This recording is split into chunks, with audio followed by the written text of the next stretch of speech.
اور پارلیمنٹ اکثر غیر فعال رہتا ہے. یہ اس سے پچھلے الیکشنز بھی ہوئے ہیں اور وہاں بھی لوگوں کو شکایتیں ہیں. تو پہلا بات تو یہ ہے کہ الیکشن کیا شفاف ہوں گے لوکل گورنمنٹ کے, تاکہ جینین لوگ آئیں, یا پھر ڈی سی کا یا کسی بڑے ادارے کے لوگ اس جو ہے لوکل گورنمنٹ کے الیکشن میں نہ آئیں. ان باتوں کو سب نے بیٹھ کے طے کرنا ہوگا کہ لوکل گورنمنٹ ایک تو شفاف ہوں گے تاکہ وہ اپنے اپنے علاقوں میں ڈیولپمنٹ کے کام کریں. اب آرٹیکل 140A کا خلاف ورزی ہو رہا ہے. کیا آرٹیکل 10 اور 10A اور اس کے بعد جو انسانی حقوق کے آرٹیکلز ان کی خلاف ورزی نہیں ہو رہی ہے. پورے آئین پامال ہے, اس میں آپ کس کس حوالے سے روئیں گے؟ جب تک ہم نے ایک نیشنل ایجنڈا تیار نہیں کیا ہے اور اس بات پہ ہم طے نہیں کریں گے کہ ہم ٹیمپریری ریلیف کے بجائے اس ملک کو اس بحرانوں سے نکالنے کے لیے ہم سب سے پہلے اس ایجنڈا پہ عمل کریں گے.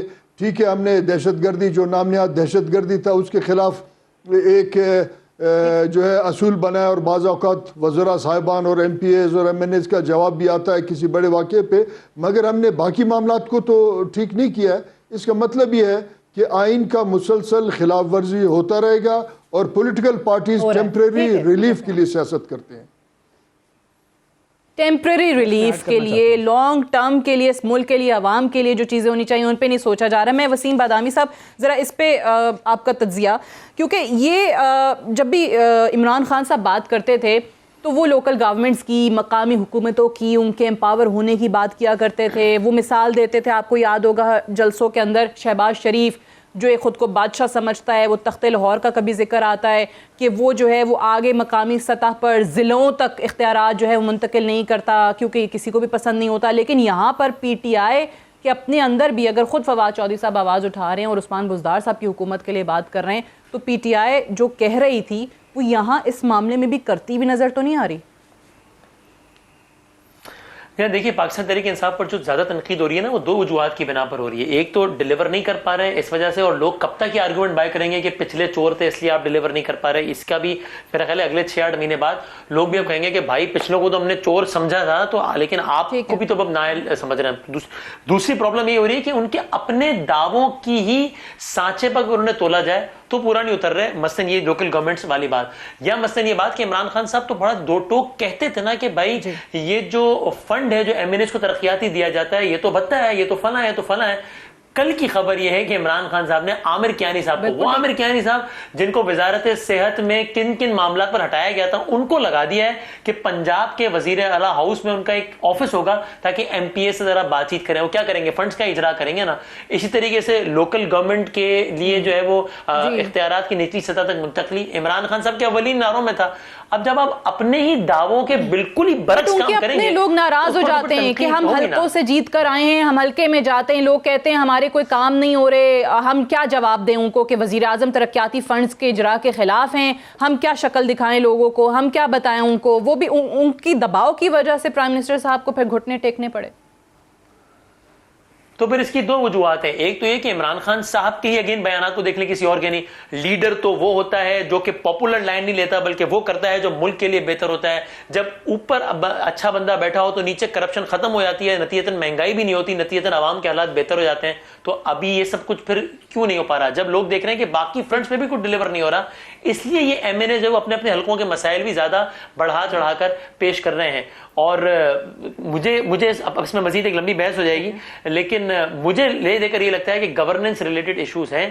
اگر وہ ایشوز اتنی زیادہ مس مینجمنٹ نہ ہوتی تو آج یہ M N As M P S کو بھی اس حد تک اعتراض کرنے کا موقع نہیں ملتا. ٹھیک ہے, عطاء اللہ طارڑ صاحب آپ کچھ کہنا چاہ رہے تھے اس پہ؟ جی میں ایڈ یہ کرنا چاہ رہا تھا. دیکھیے پنجاب کے اندر لوکل گورنمنٹ کا جو سسٹم تھا, 4015 یونین کاؤنسلز ہیں, اس کے اندر 6 کاؤنسلر ہوتے ہیں, ایک چیئرمین وائس چیئرمین ہے, پھر 182 میونسپل کمیٹیز ہیں, تقریباً 58,000 لوگوں کا 58,000 الیکٹڈ ریپس کا یہ سسٹم تھا. انہوں نے آ کے اس کو رول بیک کر دیا.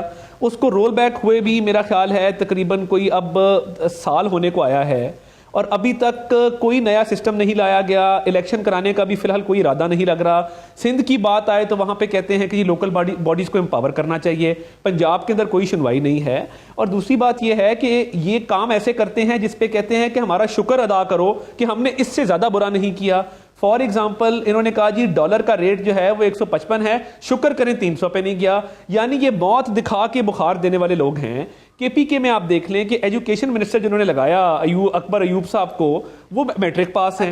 وہاں کے وزیر صاحب نے کہا جی آپ 2 کی بجائے 1 روٹی کھائیں. ابھی شوکت یوسف سعید صاحب کا بیان تھا کہ جی آپ فائن آٹا استعمال نہ کریں, آپ جو ہے وہ لوور کوالٹی آٹا استعمال کر لیں.